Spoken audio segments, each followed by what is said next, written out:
Et aujourd'hui, nous recevons Driss Ait Youssef. Bonjour. Bonjour.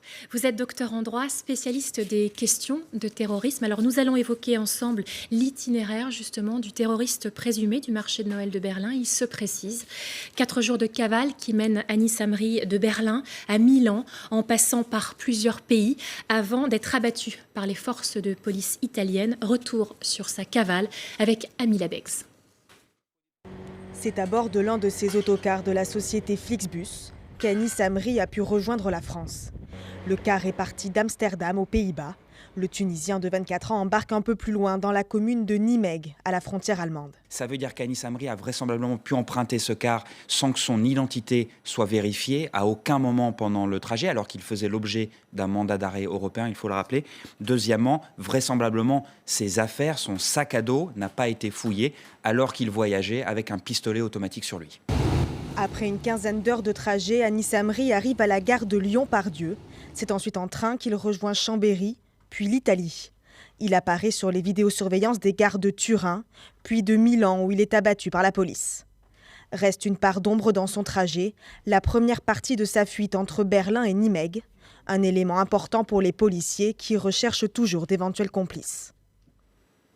Alors, Monsieur Driss Ait Youssef, on va reprendre point par point les différentes étapes de son itinéraire.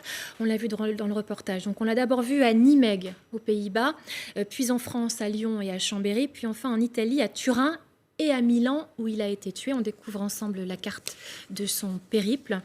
On sait qu'à Berlin, donc, il a pris ce fameux bus. On ne connaît pas, en revanche, les détails de sa cavale entre l'Allemagne et les Pays-Bas, d'où cette interrogation. Comment a-t-il fait tout seul? La question qu'on se pose, c'est a-t-il pu bénéficier de complicité? Alors ça, on ne le sait pas encore. Là, il y a un individu qui a été appréhendé, donc qui est actuellement en garde à vue. Donc ça, c'est le travail de la justice de voir effectivement s'il y a un lien entre les deux ou pas. Mais en tout état de cause, donc la cavale a été possible seule ou avec la complicité d'un individu, mais tout simplement parce qu'on est à la fois dans ce qu'on appelle effectivement l'espace Schengen, où il peut traverser des frontières de l'Union européenne sans faire l'objet de contrôle, et parce que les transports empruntés ne nécessitent pas à un moment donné de justifier son identité. Ce n'est pas comme quand vous prenez un avion, prendre un avion de Berlin à Milan ou à Turin. Là, effectivement, il vous faut une pièce d'identité pour prendre l'avion avec aussi l'inspection de vos bagages. Là, en l'occurrence, ce n'était pas le cas. Donc, c'est un peu ces deux facteurs qui ont rendu un peu sa cavale, j'ai envie de dire, possible. Vous dites espace Schengen libre, on est quand même en plein plan Vigipirate. Un mandat d'arrêt international est lancé contre lui. Comment cet homme, seul, avec un sac à dos, un bonnet, l'air peut-être un peu patibulaire, aucun policier ne l'a contrôlé alors qu'il avait une arme dans son sac à dos? Alors, en plein plan Vigipirate? Oui, tout à fait. Alors, il y a le plan Vigipirate qui n'est pas forcément applicable en Allemagne et dans d'autres pays en Italie. Il y a ce qu'on appelle effectivement l'espace Schengen, mais qui est mis en œuvre depuis... Et là, on est en France. En France, donc depuis 85, effectivement.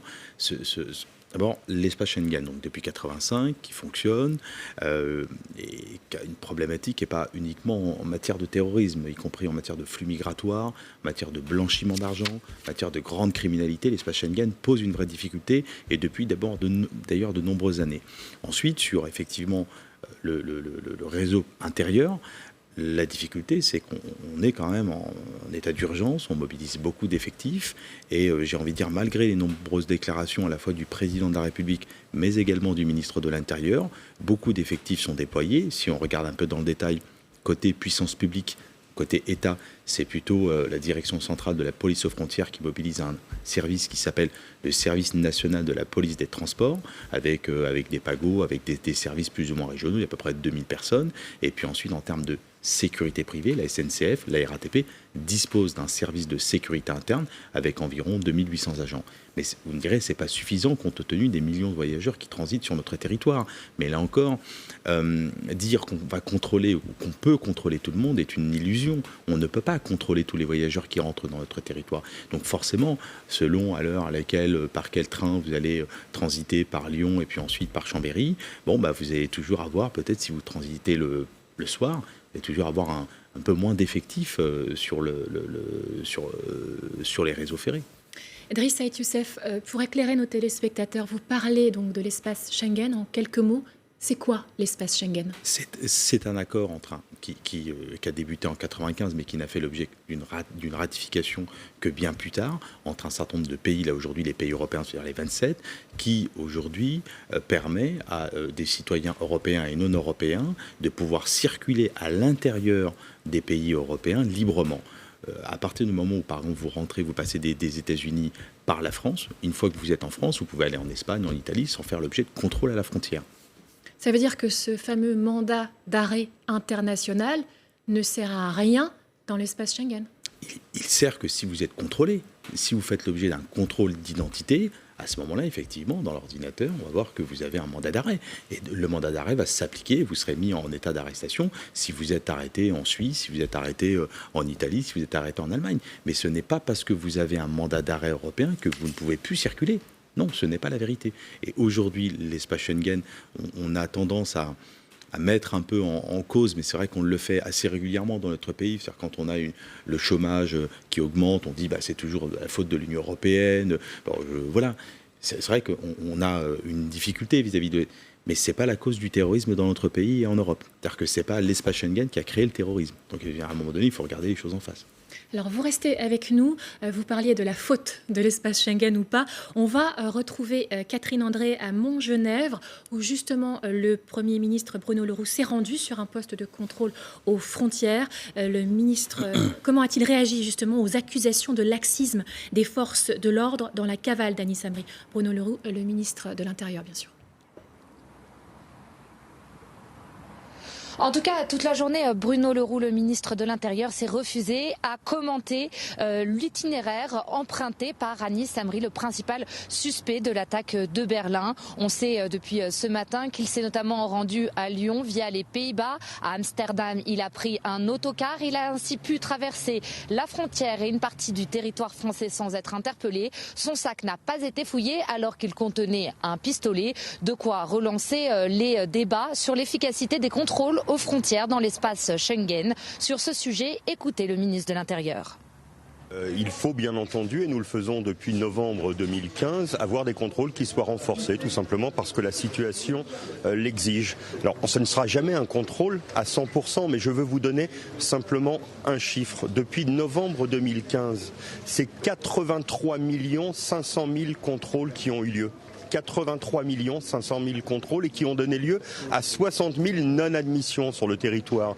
Il y a des brigades spécifiques pour les transports, 4 200 personnes qui sont issues des sociétés de transport, plus de 2000 policiers ou gendarmes. Donc on n'arrivera jamais, et d'ailleurs l'espace Schengen fait qu'il n'y aura pas un contrôle à 100%, mais ils ont été renforcés et ils doivent être renforcés tant qu'il y a une menace. Depuis quelques jours, le ministre de l'Intérieur est pressé par l'opposition de s'expliquer sur le parcours emprunté par le terroriste présumé. L'opposition qui s'interroge aussi sur des possibles dysfonctionnements au sein des services de l'État, des accusations jugées indécentes par le ministre de l'Intérieur. Merci beaucoup Catherine André. Alors, juste avant l'intervention de Catherine, vous disiez que plutôt d'incriminer Schengen, il faudrait plutôt prendre le mal à sa source. Oui, effectivement, il faudrait prendre le mal à sa source. Aujourd'hui, une polémique d'ailleurs, j'ai envie de dire presque légitime, à l'encontre du ministre de l'Intérieur qui annonçait au lendemain d'attentats un renforcement des contrôles, et on s'aperçoit après coup que le terroriste présumé a pu passer la frontière sans encombre avec une arme à feu dans son sac à dos. Bon, mais il faut regarder les choses avec un peu de lucidité, encore une fois, et de contrôler tous les passagers, ce n'est pas possible, y compris avec le soutien de la sécurité privée. Ils sont des agents de la SNCF qui participent aussi au contrôle d'identité, puisqu'on a renforcé justement leur pouvoir, parce que la puissance publique ne pouvait pas tout faire tout seul. Donc, il y a peut-être quelque chose qu'il faut regarder. Le ministre de l'Intérieur devra s'expliquer sur effectivement les raisons qui aujourd'hui ont conduit ce terroriste à passer sur notre territoire alors que nous sommes en plein état d'urgence. Mais là encore une fois, c'est la démonstration par la preuve que le risque 0 n'existe pas et que tout est perfectible. Alors, Schengen, on a beaucoup entendu aujourd'hui des voix dire c'était mieux avant. Avant, au moins, on pouvait contrôler. Il y avait des points de contrôle aux frontières en Europe. Oui, mais là encore, je réfute un peu cet argument, puisque c'est pas parce que vous installez des frontières que les terroristes ne peuvent pas passer, ou en tout cas qu'on ne peut pas faire circuler des armes, de l'argent. C'est-à-dire qu'aujourd'hui, vous avez aussi des terroristes. Moins facilement. Oui, mais vous avez aussi des terroristes qui arrivent à falsifier leur identité. L'un des kamikazes au Stade de France avait un faux passeport qui ne lui appartenait pas, donc il a pu très certainement passer justement la frontière avec un faux passeport. Ce n'est pas parce qu'on va rétablir demain des contrôles aux frontières qu'on n'aura plus d'actes de terrorisme. Je rappelle, pour la circonstance, que notre pays est frappé depuis maintenant à peu près 24 mois par des terroristes qui sont de jeunes Français, qui sont nés sur le territoire de la République. Donc vous pouvez, comme vous voulez, réengager des contrôles aux frontières. Vous n'empêcherez pas ces Français qui sont partis dans des théâtres d'opérations terroristes extérieurs de revenir sur le territoire de la République et de commettre, s'ils en ont envie, hélas, des attentats. Donc la fermeture de l'espace Schengen, on l'a bien vu, n'empêchera certainement pas, hélas, la commission d'attentats sur notre territoire. Donc le procès contre l'espace Schengen, il est quand même un peu léger, à mon sens. Alors, de mars à septembre, Anis Amri fait l'objet d'une enquête confiée au parquet de Berlin pour, je cite, préparation d'un acte criminel grave représentant un danger pour l'État. Concrètement, il était soupçonné de préparer un braquage pour acheter des armes automatiques et probablement ensuite, avec des complices ou pas, commettre un attentat. Est-ce qu'il y a eu un défaut, vous pensez, de collaboration entre les pays ? Cet individu n'a probablement pas été signalé et n'est peut-être pas forcément répertorié dans une base de données antiterroristes, par exemple Europol. En revanche, cet individu a fait l'objet d'un signalement, me semble-t-il, de la part d'un service de renseignement marocain sur la possibilité, en tout cas pour cet individu, de passer à l'action. Donc à 2 reprises, cet individu a été signalé. Il n'en a rien été fait, où il y a peut-être eu, le parquet allemand a peut-être eu des difficultés à le localiser et surtout à conforter cette théorie, peut-être la raison pour laquelle cet individu n'a pas été appréhendé. En tout état de cause, la coopération antiterroriste européenne bute sur quelque chose qui est fondamental, c'est à la fois le renseignement, la collecte de l'information, l'analyse partagée de l'information et derrière la prise de décision. On l'a dit, je ne peux pas m'exprimer sans mettre peut-être en perspective. Je me souviens le traité de Maastricht en 92, puisqu'on parle de l'espace Schengen. Il y a eu, le président Mitterrand à l'époque a ratifié en 92, février 92, alors que la plupart des Français étaient contre la libre circulation, parce que c'était aussi à cette époque-là la libre circulation. Et là, on a bien vu, vous allez voir la transition, on a bien vu le modèle qui nous était proposé, c'est-à-dire que l'Europe, c'était l'Europe des États ou une Europe des fédérations, c'est un peu ça. Et aujourd'hui, l'information, la collecte de l'information, la définition d'une politique d'immigration, c'est un choix de souveraineté, j'ai envie de dire. Aujourd'hui, notre pays, la France, a besoin de collecter et d'utiliser le renseignement. Peut-être un défaut aussi de renseignement. On ne travaille pas suffisamment sur la question du renseignement, contrairement à d'autres pays. Alors, on le fera. Enfin, on a mis en place un certain nombre de dispositifs. On a voté des lois qui permettaient de collecter beaucoup d'informations, de la donnée. Mais une fois que vous avez collecté cette donnée, qu'est-ce que vous en faites ensuite ? Comment vous l'analysez et comment vous prenez une décision derrière avec la donnée que vous collectez ? Les États-Unis ont massivement collecté de la donnée ces dernières années, espionné le monde entier. Et pour autant, ça n'a pas empêché la commission d'attentats sur le territoire des États-Unis d'Amérique. On collecte aussi depuis des années beaucoup d'informations. Qu'est-ce qu'on en a fait ? Qu'est-ce qu'on en fait ? Donc, ce n'est pas parce que vous collectez de l'information que vous réduisez le risque. Le risque, il ne sera réduit que lorsque vous aurez pris une décision visant à neutraliser l'individu qui est sur le point de commettre un attentat. Je rappelle par ailleurs que les services de police judiciaire, notamment la DGSI, mais aussi la participation de la DGSE qui collecte de l'information à l'étranger, ces informations, en tout cas ces initiatives, ont permis quand même de démanteler ou quand même de déjouer des attentats dans notre territoire. On fait quoi alors contre ces hommes qui passent inaperçus, qui sont invisibles, qui ont des armes dans leur sac et qui pour autant poursuivent leur chemin en passant plusieurs pays en 4 jours ? C'est énorme. Vous posez une très bonne question.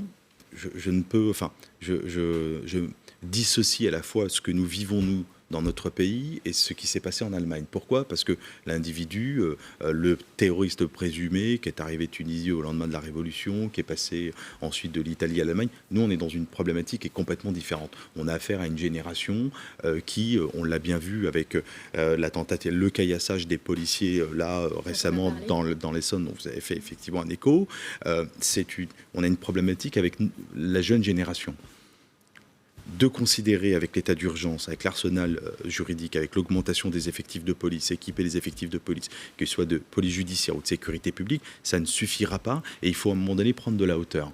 Nous devons prendre de la hauteur et analyser assez froidement ce qui se passe dans notre pays. Et ce qui se passe dans notre pays, je l'ai dit, depuis maintenant plusieurs années, nous avons plus de 2000 jeunes qui sont partis dans des théâtres d'opérations extérieures, que ce soit en Libye ou en Syrie, combattre soi-disant le régime de Bachar el-Assad, mais la réalité c'est rejoindre une organisation terroriste et qui reviennent dans notre territoire pour tuer, pour commettre des attentats absolument atroces. Il nous faut regarder cette situation avec un peu de lucidité. Et qu'est-ce qui conduit ces jeunes Français nés dans le territoire de la République à partir et ensuite commettre des attentats? Il faut qu'on se pose des questions. Le politique a peut-être failli, on a peut-être une politique éducative qui n'était pas à la hauteur des espérances. Alors que de considérer que ce sont avec des effectifs, avec de la garde nationale, avec mieux équiper les policiers, c'est utile, mais ça ne résoudra pas le problème. Parce que c'est aussi une guerre qui est idéologique. C'est aussi une guerre, on l'amène en Syrie, même si aujourd'hui le conflit syrien est en train de se régler sans nous, alors que nous avons participé activement à ce conflit. Mais que faisons-nous dans notre pays avec tous ces jeunes qui demain vont revenir et qui sont complètement lobotomisés? Et la radicalisation, puisqu'on en parle assez régulièrement, la déradicalisation, j'ai envie de dire, est encore une idée un peu imaginaire. Considérer qu'un individu qui a passé son temps à décapiter des têtes en Syrie, j'exagère un petit peu, mais un tout petit peu, va revenir dans notre territoire et va se réinsérer correctement, c'est juste une vue de l'esprit. On en fait quoi demain? Comment on traite cet individu? On sait très bien que la participation à une organisation terroriste, elle est durement sanctionnée par le code pénal, mais on ne peut pas emprisonner l'individu indéfiniment, ce n'est pas possible. Driss Ait Youssef, justement sur ce que vous venez de dire sur la jeunesse de ces hommes, je précise qu'effectivement, les autorités allemandes recherchent d'éventuels complices. 3 proches du tueur présumé ont été interpellés samedi en Tunisie. Les 3 personnes arrêtées sont âgées de 18 à 27 ans, donc des très jeunes hommes, et elles appartiennent à une cellule terroriste active dans le pays.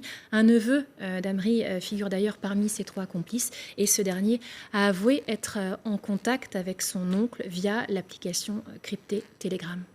Merci beaucoup, Driss Ait Youssef. Je reprécise que vous êtes docteur en droit, spécialiste des questions de terroristes. Merci. Merci beaucoup. C'est la fin de ce journal. Tout de suite, un autre journal sur LCI. Merci.